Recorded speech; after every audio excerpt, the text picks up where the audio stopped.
above as well as under the water. Sperm whales, schools of mobular rays, blue sharks find rich feeding grounds in the channels between the islands.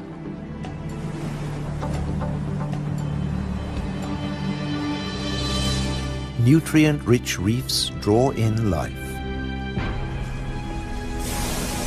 Blue whales seek out tons of krill in ocean depths. Here, around the Azores, Europe's wild islands.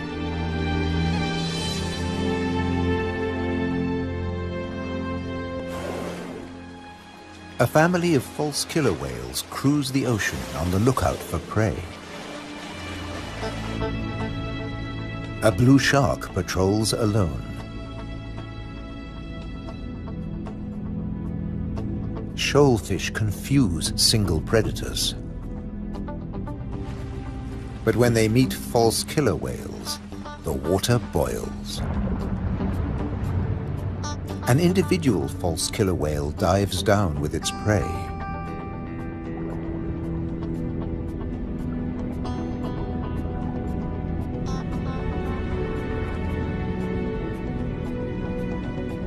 A blue shark comes late to the feast, drawn by scent molecules. But this morsel presents a problem.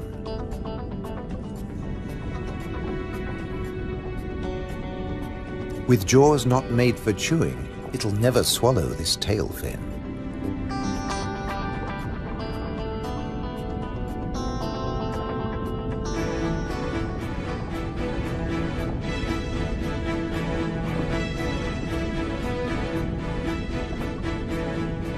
Most fish force water through their gills to breathe. This shark can't, so it has to keep moving.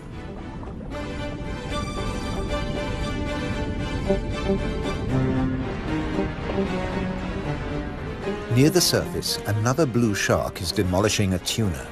This job its teeth can do: shake and take.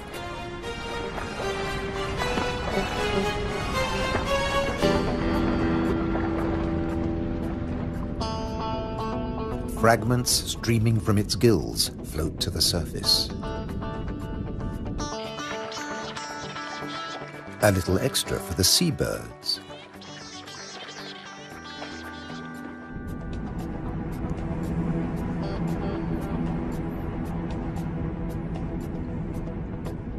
Not all the remains go up.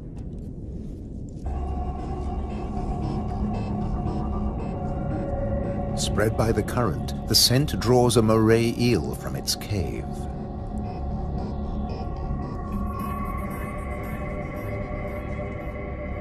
Sea bream, triggerfish, and painted combers are on its tail.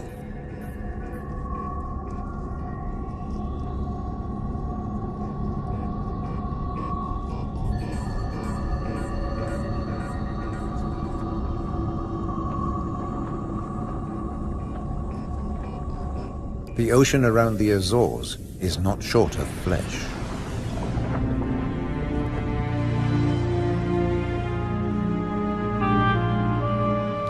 And yet above the water, the islands themselves have no large wild animals.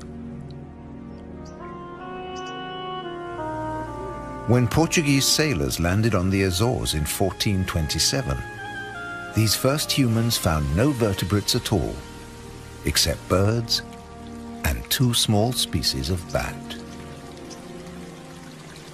The birds evolved over time. This variant of the grey wagtail lives only on the Azores.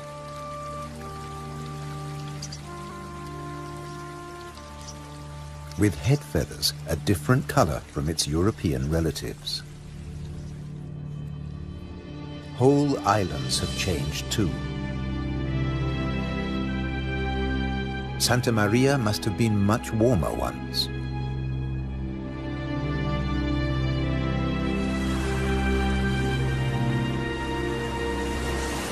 Many of these ocean fossils belong to extinct species that once lived in warmer waters.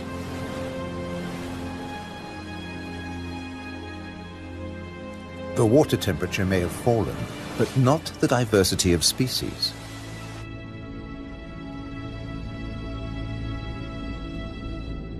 After nearly 6 centuries of human habitation, the seas around these volcanic islands are still largely unexplored.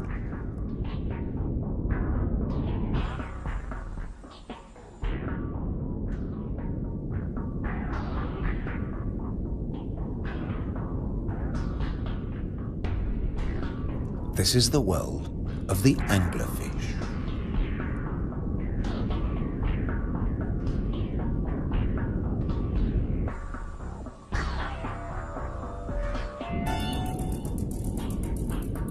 A 1,000 meters down, this pink frogmouth ignores the pressure of 100 kilos per square centimeter. Other deep dwellers are less easy to name.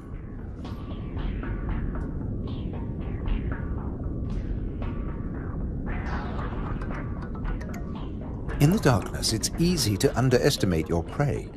It has to fit into your stomach.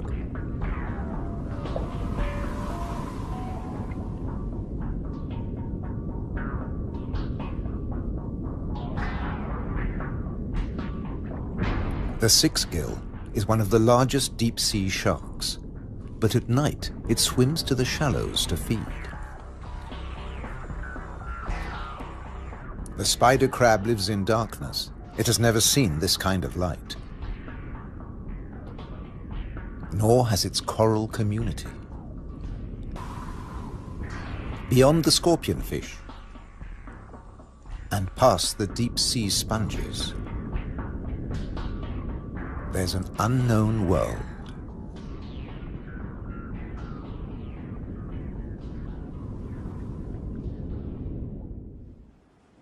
Imagine the Atlantic between Europe and America 8 million years ago. Pressure along the mid-Atlantic ridge forces the continental plates apart.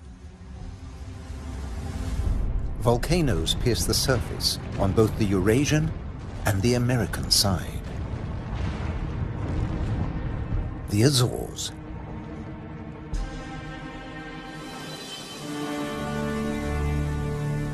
Most of the volcanoes are dormant. Water, not lava, fills their craters.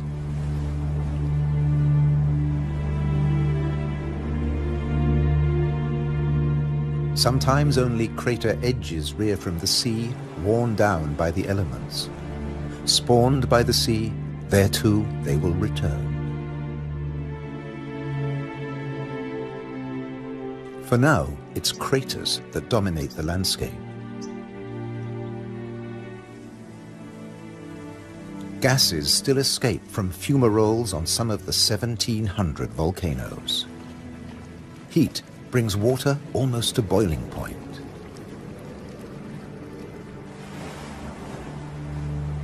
A massive eruption hit Fayal Island 60 years ago.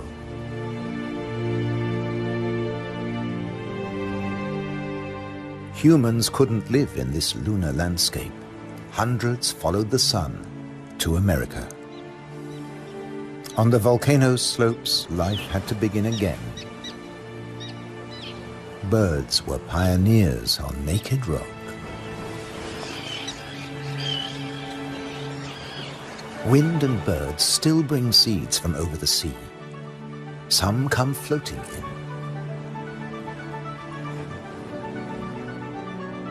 Humans brought the Hottentot fig, and plants create the first soil on bare rock.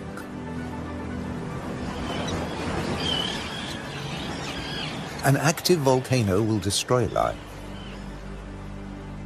Dormant or extinct, it can create it, above and below the water. The underwater cliffs of Formigas are the summit of a volcano. Overall, the waters of Europe's wild islands are home to more than 1,500 species. This is the spiny starfish.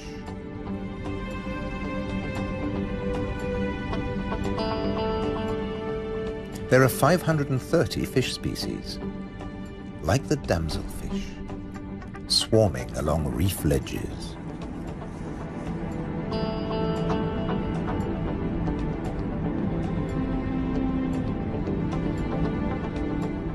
The grouper is a formidable loner.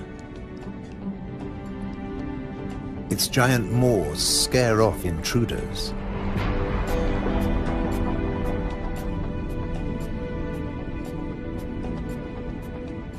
The barred hogfish is a lot prettier than its name.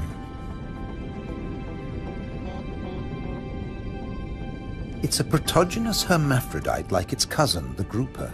It starts off female until it reaches a certain length. Then it becomes a male, aggressively defending its territory.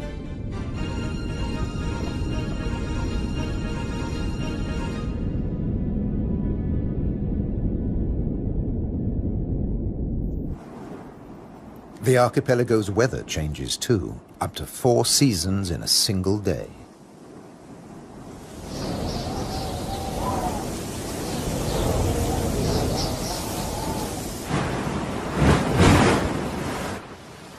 And when the winds blow above, down below, no one is safe. The storm surge tears into the seafloor. But turbulence won't deter European eels from their prey. They're adaptable, living equally happily in salt and in fresh water. This is just swell. Heavy surf stirs up food. For some, that means come out and eat. For others, take cover. The powerful grouper hides in his rock grotto.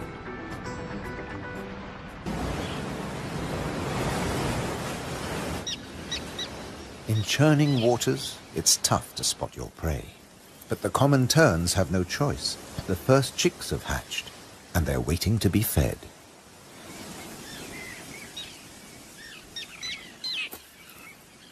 Elsewhere, adults are still brooding. The nest, a few pieces of dried grass, hardly visible. The parents sit in turn for 3 weeks. Their beak, both dagger and tweezers, is perfect for catching small fish.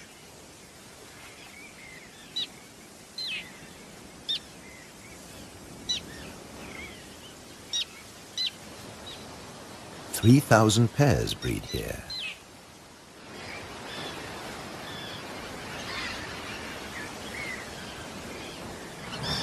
Typically, each couple lays 3 eggs.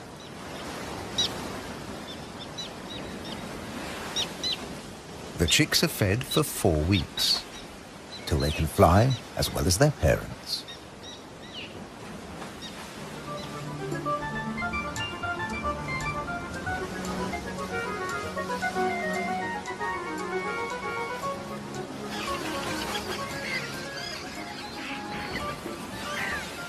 Then they're ready for takeoff on the long journey to South Africa.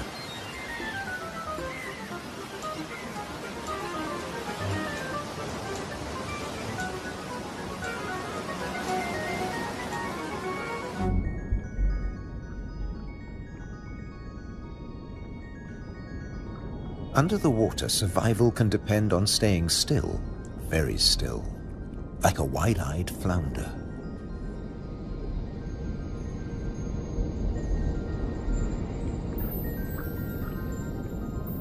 With his general-purpose military markings, the Guinean pufferfish doesn't mind being seen. The Atlantic lizardfish doesn't bother with disguises at all. It simply shimmies into the sand.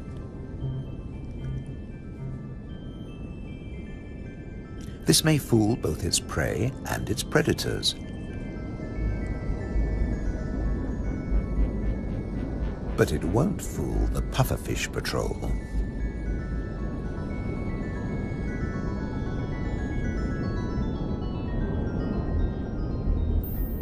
The shamefaced crab folds its pincers to protect its gills and digs itself in.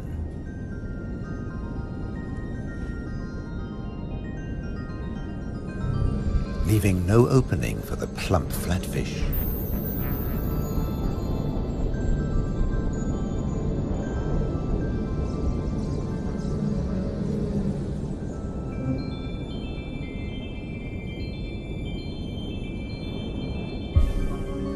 Bye.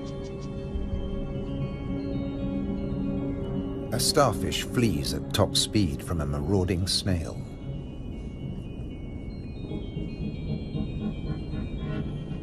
The Triton snail feeds mainly on echinoderms like the purple sea star.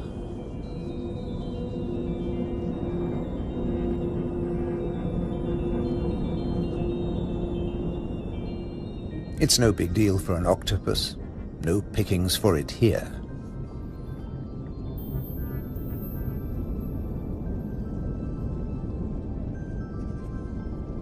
Sacrificing an arm, the starfish gets away.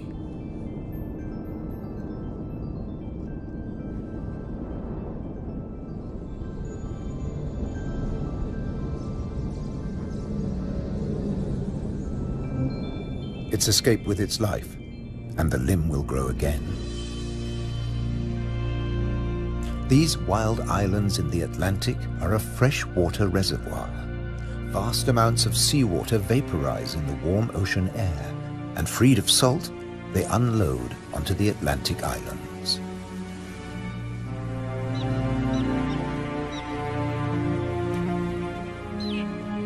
The common tern flies between two worlds, fishing in the sea and in the lakes.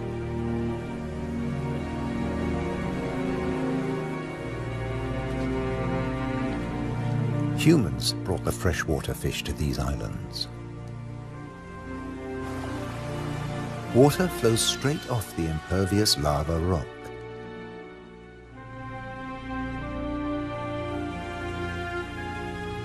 But peat moss sucks up huge quantities of water like a sponge, taking it in through every surface. Deprived of oxygen, the dead parts of the moss never rot.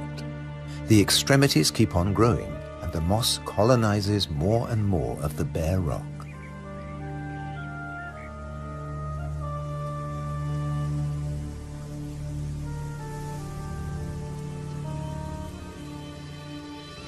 Just beneath, more than 270 caves pierce these wild islands, dark and cold. Perfect for isopods, crustaceans that have their breathing organs in their legs. Or for cyanobacteria, a life form that has existed for nearly 4 billion years. Cooling lava drops create amazing shapes. Shark's teeth. It's a hollow, secret world, just waiting to be filled. Past the undersea threshold of the Azores, it's permanent night. Perfect for a nocturnal common stingray.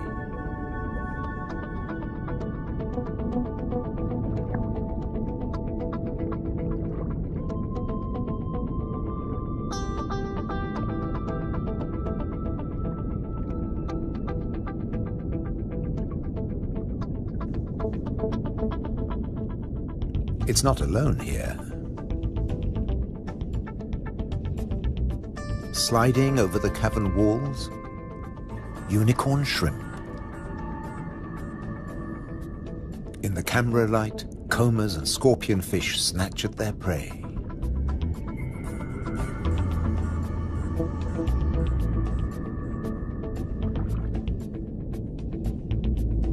The brown moray eel is cleaning up on the cavern floor. The shrimps come up from deeper waters to spend the winter. For some, it's a short winter. The females packed with blue eggs are especially sought after.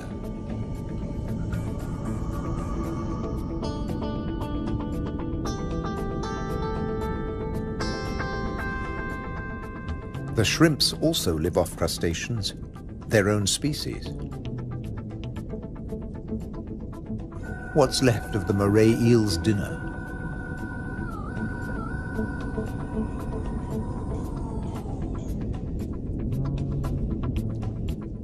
First, eat your neighbor, then take time for a spot of grooming.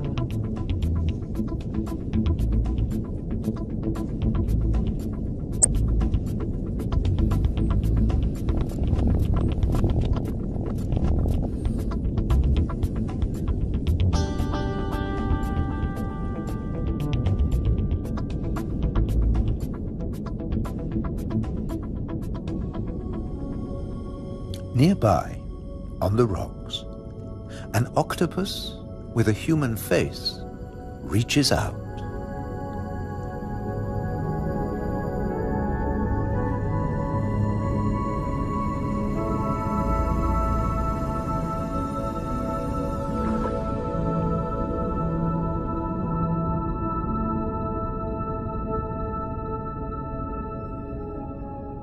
The stingray glides back to the ocean.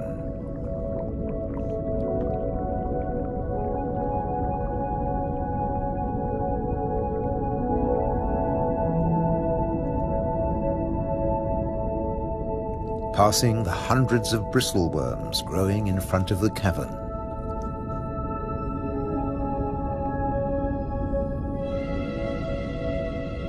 Their tentacles trap particles from the passing current to eat or to construct the tubes they live in.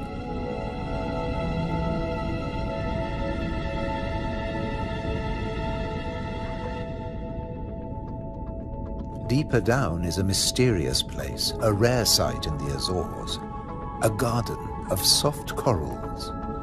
They don't make chalk exoskeletons like their tropical cousins.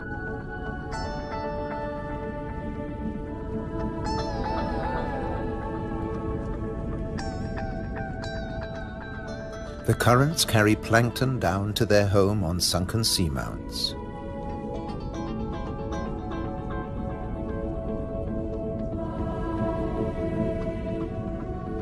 The venomous buried anemone is active only at night. During the day, it contracts. Once, scientists couldn't agree whether corals were plants or animals, so they called them anthozoa, flower animals.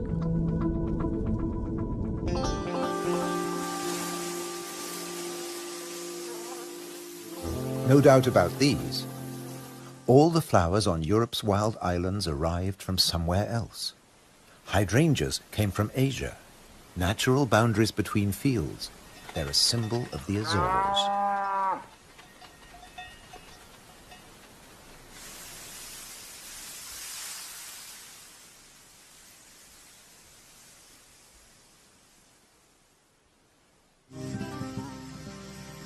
Hundreds of stone walls create hundreds of microclimates for the vines the settlers brought in the 15th century.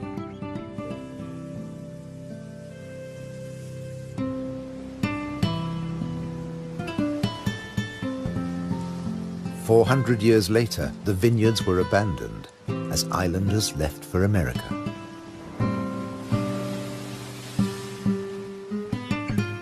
The stone walls became a playground for Madeira lizards. They were brought here by seafarers too. Azores wines are now fashionable again. Nearly 1,000 hectares, more than 2,000 acres of ancient vineyards on the island of Pico have been declared a World Heritage Site by UNESCO. The ruts of ox carts, once the island's only transport. They dragged firewood and building materials for houses and stone walls. And they carried the new wines down to the coast to ship to Europe, but at a cost. Beneath these waters is the strangest, most dangerous place on the Azores. They call it the Anchor Graveyard. Scores of great iron anchors lying on the seabed. When an Atlantic storm hit, the only way to save your ship from the rocks was to cut the anchor rope fast and dash for the open sea. The iron left behind has become a rusting reef for a multitude of creatures. These anchors are coated by algae and tube worms.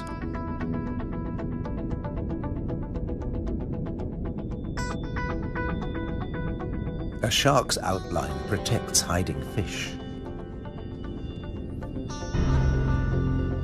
The grim-looking sea robin feels its way.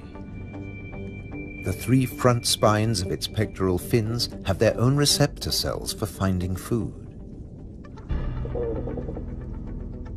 The Mediterranean moray's mouth is mournful, but it's miming the call of the sea robin's swim bladders.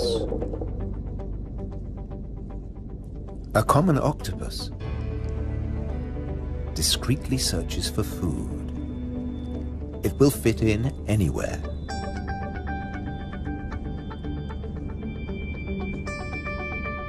While bearded fireworms clear up the corpses in the anchor graveyard.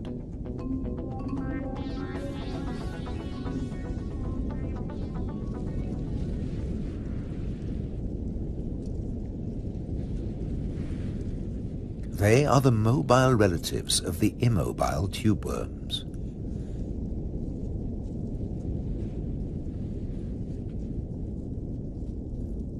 The octopus has found another spot to test its camouflage skills.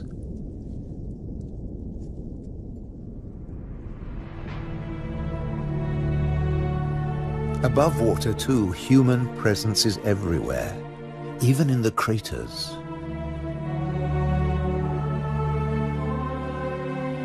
Any straight line means a wall, one that protects the grazing horses and cattle. By keeping the grass short, these domestic animals help the seasonal visitors that have been coming here for thousands of years. The ruddy turnstone digs to find fresh food. Black-bellied plover fly in from Russia on their way to their winter quarters in South America and South Africa.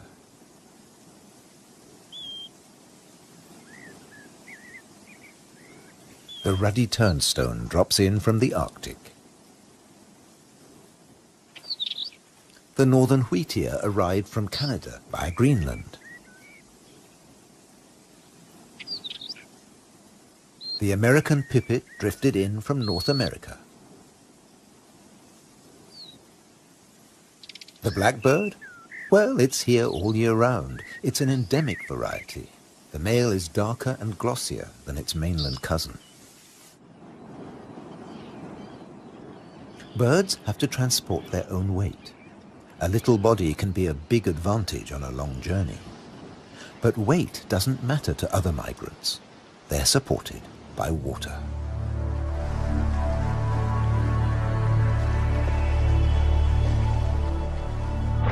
Humpback whales migrate between the Arctic and the tropics. They make a hunchback when they dive, hence the name.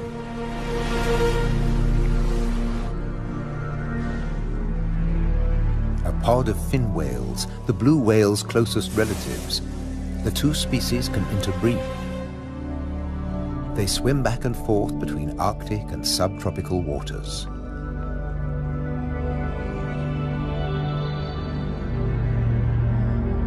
Fin whales and blue whales have their blowhole in the center of their skulls. Sperm whales have theirs on the left.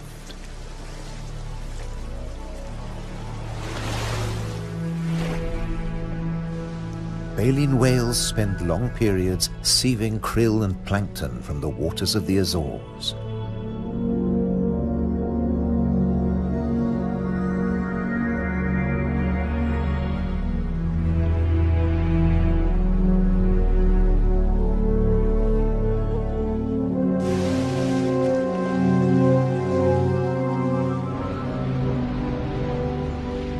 They leave their excreta behind them. It feeds vegetable phytoplankton. Animal plankton eat the phytoplankton, and at the other end of the food chain are fish and the whales themselves. But a great deal of whale food comes from deeper down.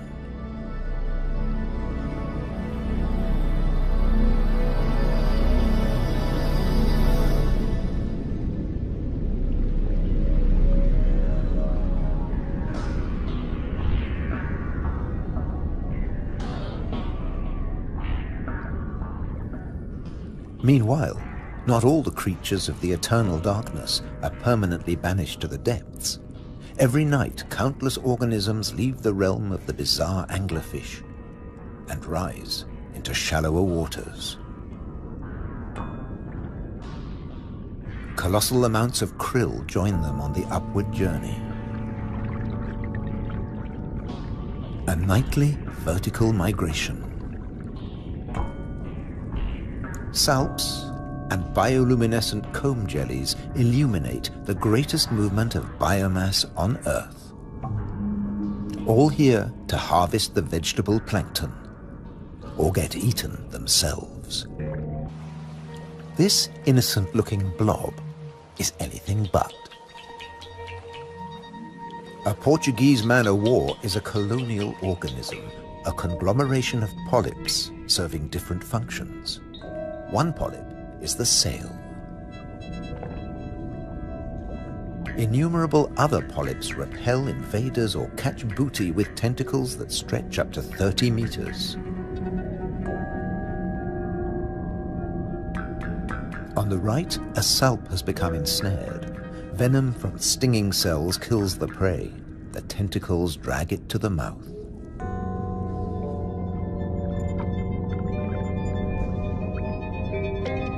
Salps are tunicates or sea squirts, more closely related to us than to jellyfish. Delicate bands of muscle rhythmically contract, pumping water through the salp's body, filtering its food.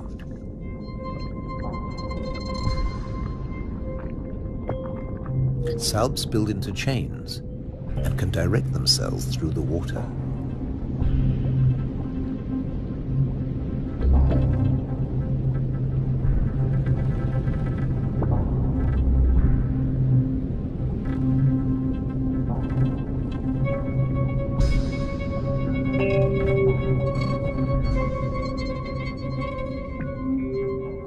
A chain can be up to a meter or longer.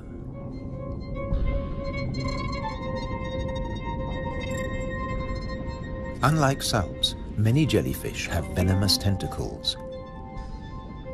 But they too have predators. They're one of the favorite foods of loggerhead sea turtles. On their 5-year journey from the Florida beach where they were born, they swallow innumerable jellyfish immune to the venom. But there's another hitch. Comb jellies have no sting cells, but in the water they look a lot like drifting plastic.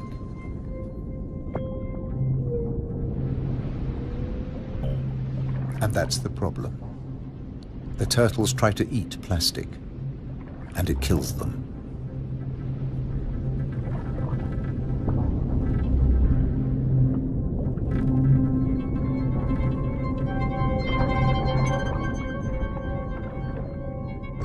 This is a great jellyfish hunter. At up to 3 meters in length, the ocean sunfish particularly relishes the Portuguese man-o'-war. But that too catches other jellyfish.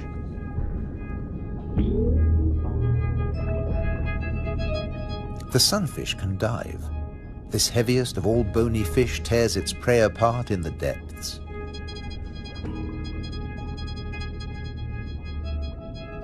The man-o'-war must stay on the surface, but it's a most effective hunter.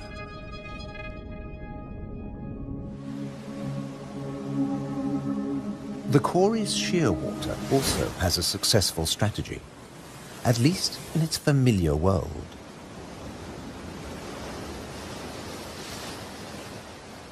It deposits its eggs in niches high on the rocky cliffs. No surf, no high tide can reach its young. But now they face a new danger. Stray cats.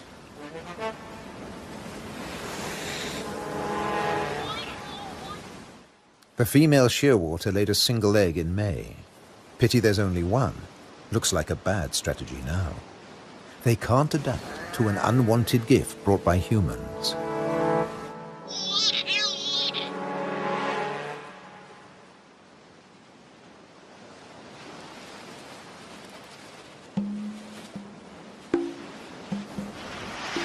On the island of Corvo, more than 80% of predated chicks are the victims of cats.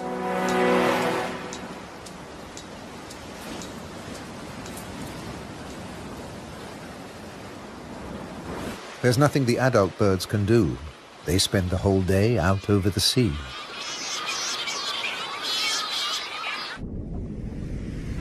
By contrast, periphyton, a mix of algae, bacteria and microbes, stay where they grow, ruled by time and tide. Some quickly find a home on flotsam and jetsam. Attached and yet mobile, they drift across the ocean. Goose barnacles fix onto hard surfaces. Their cirri grasp plankton from the water. No matter what it's made of, marine debris attracts life forms.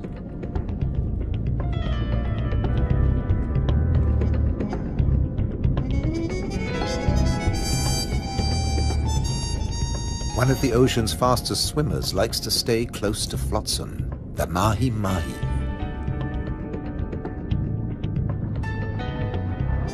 Because floats and buoys provide protection in the open sea. Some species may have survived ocean transfer as passengers on floating debris.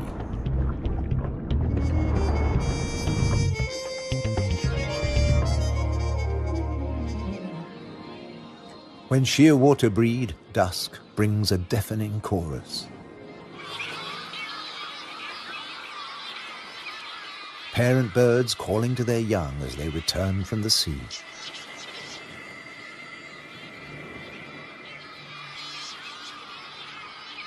The birds recognize each other's cries. 75% of all the world's shearwaters breed in gigantic colonies on the Azores.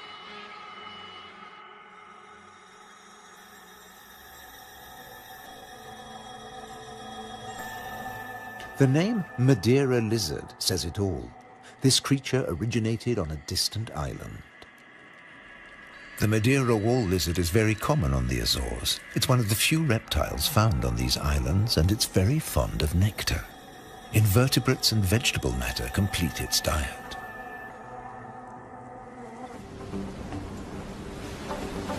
Just across the bay is the domain of a giant. This is the whale shark. The world's biggest fish. That's what 12 meters of muscle and cartilage say about the whale shark. Like mobula rays, it's mainly a plankton eater, but also eats crustaceans and small fish.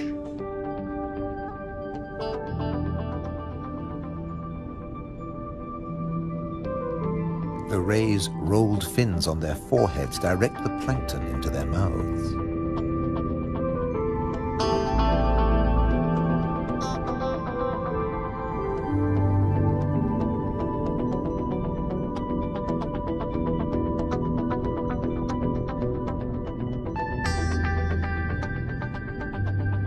Mobula rays are part of the manta ray family. They cruise in small groups, shadowed by fish using them as cover and picking up their leftovers. Flying in slow motion, the rays dance through the ocean, round the volcanoes.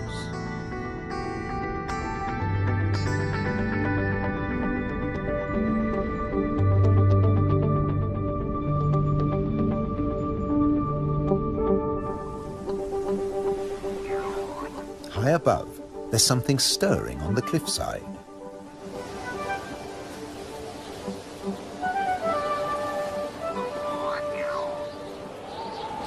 A Cory's shearwater leaves the nest niche for the first time. He doesn't know a thing about flying, but his parents have stopped feeding him. He has to learn to fly as fast as possible, or he'll never have a meal again.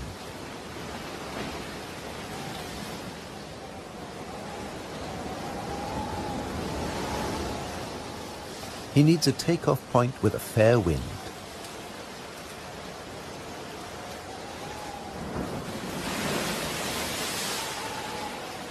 Even on the rocks, he looks unsteady.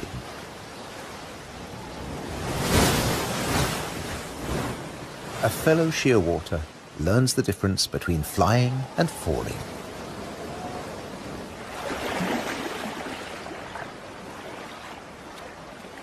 If you're already on the surface of the sea, there's nowhere further to fall.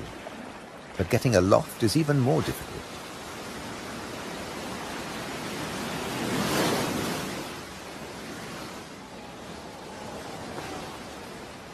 Wings over water.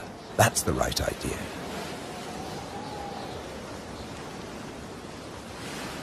Taking off from the sea in a side wind? Tough even for the experienced.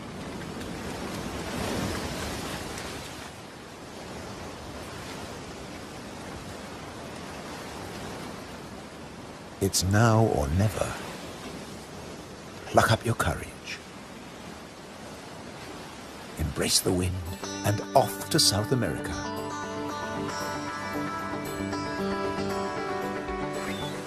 On the Azores, you're either coming or going. In December, with the sheer waters long gone, male sperm whales are returning from their feeding grounds in the Arctic waters. They meet males who were too young to make the journey and mothers with their young calves born while they were away.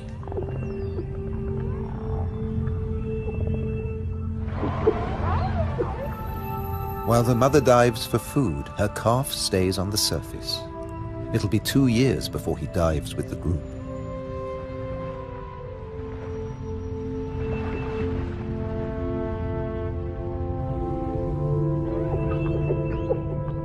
The whales will seek giant squid at a depth of 1,000 meters. At 18 meters and weighing in at 50 tons, sperm whales are the world's biggest toothed whales.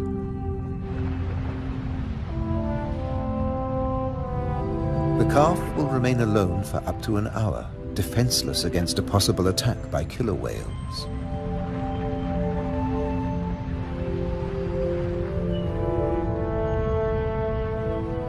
Finally, the group return from the deep.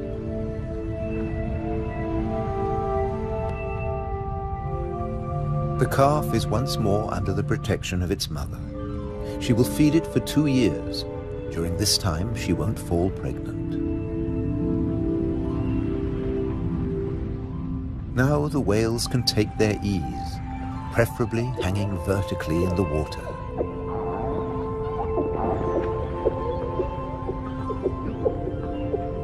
Someday the calf will join the long migration to the Arctic, before returning to Europe's wild islands, the Azores.